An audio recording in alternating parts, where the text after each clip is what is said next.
Good day, I'm Stephen McHugh, and this is your JIS News for Wednesday, May 18. Government has announced plans to implement a Grow Smart, Eat Smart campaign aimed at ramping up food production and increasing the consumption of more wholesome meals. Minister of Agriculture and Fisheries Pernell Charles Jr. made the disclosure Tuesday while making his contribution to the sectoral debate in Parliament. He says the campaign will get underway this financial year, supported by the Ministries of Health and Education. Madam Speaker, the National Food Security Strategy, then, of Grow Smart and Eat Smart will be focused on the following areas of priority: crop production, climate-smart practices and technologies, access to finance, which is critical. We will focus on developing protection and advancing and expanding the insurance for our farmers, with a focus on crop insurance and predator larceny. The country's essential oils industry will soon experience a significant boost with the introduction of an essential oils incubator project in the second quarter of this financial year. State Minister of Industry, Investment and Commerce, Dr. Norman Dunn, made the announcement during yesterday's sectoral debate in Parliament. Dr. Dunn says the Jamaica Business Development Corporation, JBDC, is well advanced with implementing an essential oils incubator. The project will provide manufacturing capacity and position Jamaica to tap into the growing and lucrative oil industry. Market research has been completed to identify the essential oils that will be produced. Additionally, Madam Speaker, we have engaged the supporting partners and stakeholders to finalize the project component and to ensure the success of this incubator. The Rural Agricultural Development Authority, RADA, will collaborate with other key agencies to provide lands for planting crops such as turmeric, ginger, lemongrass, and moringa to supply raw material for the essential oils market. Prime Minister Andrew Holness has reiterated Jamaica's commitment to deepening its relations with the Republic of India. Concrete evidence of that is the Jamaica High Commission in New Delhi, which will be opened by the Prime Minister later this year. The two countries have also signed a memorandum of understanding to increase cooperation in the field of diplomatic training.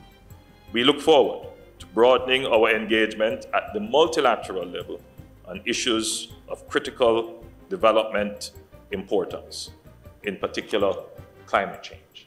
Mr. Holness was addressing a special joint sitting of the Houses of Parliament on Tuesday. The sitting was among activities to mark the 4-day state visit of Indian President Ramnath Kovind.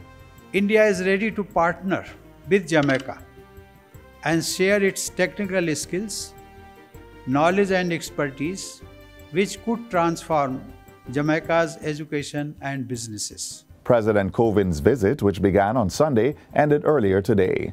Ahead of his departure, the Indian president and his wife, First Lady Savita Kovind, participated in the unveiling of the India-Jamaica Friendship Garden at the Hope Botanical Gardens in Kingston. The garden now boasts a renovated gazebo, an upgraded entrance, and several sandalwood trees which are native to southern India. The President and First Lady Kovind were also guests of honor at a state dinner hosted by Governor-General Sir Patrick Allen at King's House on Tuesday. Prime Minister Andrew Holness says plans continue to build a 4th international airport at Vernon Field in Clarendon. Jamaica currently has 3 international airports: Norman Manley in Kingston, Sangster in St. James, and Ian Fleming in St. Mary. The Prime Minister says the international airport planned for Vernon Field will be built from scratch and include connected infrastructure to transform the area. When we think about things such as climate change, the possibilities of establishing MRO, maintenance, repairs, and operations of aircraft. We think about the possibility of training pilots and maintenance schools for aircraft, the possibility of having cargo peer-to-all logistics. Inevitably, Jamaica will have to build another airport. And we have been discussing this for some time with Vernon Field as a cargo facility. The Prime Minister gave the commitment as he toured the $70 million runway expansion project being carried out at the Sangster International Airport in St. James. When completed, it's expected that arrival and departure times at the airport will be lessened, while larger and faster aircraft will be accommodated. The Salt Spring community of St. James is reporting an 80% decline in the number of murders committed in the area. That's due in part to the introduction of a holistic intervention strategy by the Jamaica Social Investment Fund, JSIF, in 2020. Managing Director of JSIF, Omar Sweeney, says these include community interventions and infrastructure development, as well as enterprise grants for business development. We've made 45 grants so far, and I would tell you that for every grant we give, there's probably 5 that didn't make the criteria. So the ones that don't make the criteria continue to come back for more opportunities. Mr. Sweeney was speaking at the recent opening of the Salt Spring Community Park in St. James. He says the park is another phase of development for the community to provide a relaxing and recreational space for residents.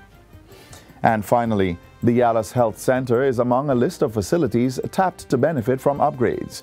Health and Wellness Minister Dr. Christopher Tufton says the expansion will take place over the next few years under the Primary Health Care Reform Program. It's going to mean expansion of infrastructure like these.